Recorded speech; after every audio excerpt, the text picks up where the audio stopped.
நான் ஒரு பட்டியலே போடுவேன். காட்டன் பிரைஸ் ரிடக்ஷன்ல இருந்து, காட்டன் பிரைஸ் இம்போர்ட் டியூட்டில இருந்து, எம்எஸ்எம்இக்கு தேவையான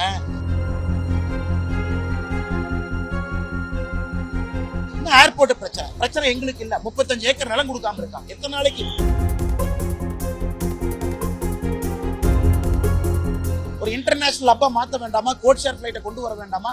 செகண்ட் டெர்மினல் கட்ட வேண்டாமா?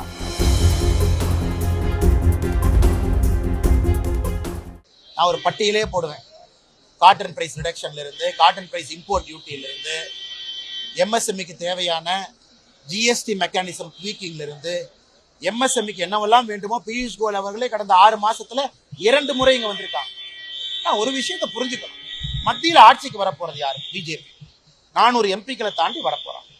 இன்னைக்கு எம்எஸ்எம்இ ஹப்புனுடைய குரலா யார் இருக்கணும்? இங்க இருக்கக்கூடிய பாராளுமன்ற உறுப்பினர் நிர்மலா சீதாராமன் அவர்கள் 3 முறை வந்திருக்கிறாங்க. கோயம்புத்தூர், திருப்பூர், எல்லா பகுதிக்கும்.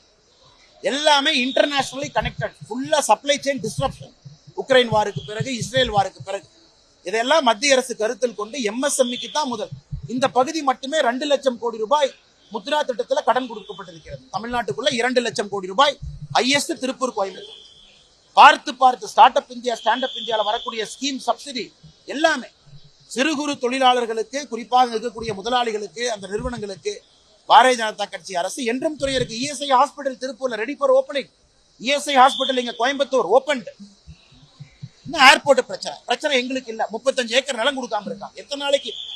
ஏவியேஷன் மினிஸ்டர் ஜோதிராஜ் சிந்தியா கடிதம் எழுதிட்டே இருப்பாங்கன்னா. கரூர்ல இருந்து கோயம்புத்தூருக்கு எக்ஸ்பிரஸ் வே போடணும். லேண்ட் அக்விசிஷனுக்கு எதிர்ப்பு தெரிவிக்கிறாங்க. 7500 கோடி செலவு பண்ணுவதற்கு நாங்கள் தயாராக இருக்கின்றோம்.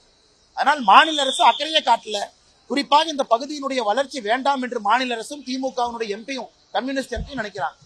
இன்னொரு பக்கம் தனி மனிதர்களாக பாரதிய ஜனதா கட்சி போராடி இணைப்பு பாலமாக கட்சி செயல்பட்டு எத்தனையோ வேலைகளை செய்யறோம்.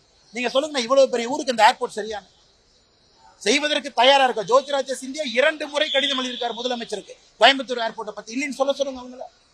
ஒரு இன்டர்நேஷனல் அப்பா மாத்த வேண்டாமா? கோட் ஷேர் பிளைட்டை கொண்டு வர வேண்டாமா? செகண்ட் டெர்மினல் கட்ட வேண்டாமா? எவ்வளவு வேகமாக வளர்ந்து வரக்கூடிய நகரம் கோயம்புத்தூர், கரூர். அந்த 6 லைன் எக்ஸ்பிரஸ் வேண்டாமாங்கன்னா இந்த சின்ன ரோட்ல எத்தனை நாளைக்கு மக்கள் போவாங்க? அது எதையுமே பேசாம வளர்ச்சிக்கு எதிராக மாநில அரசும், வளர்ச்சிக்கு எதிராக ஒரு எம்பியும் இருக்கும் பொழுது இணைப்பு பாலமாக நாங்கள் இருந்து கொண்டிருக்கிறோம்.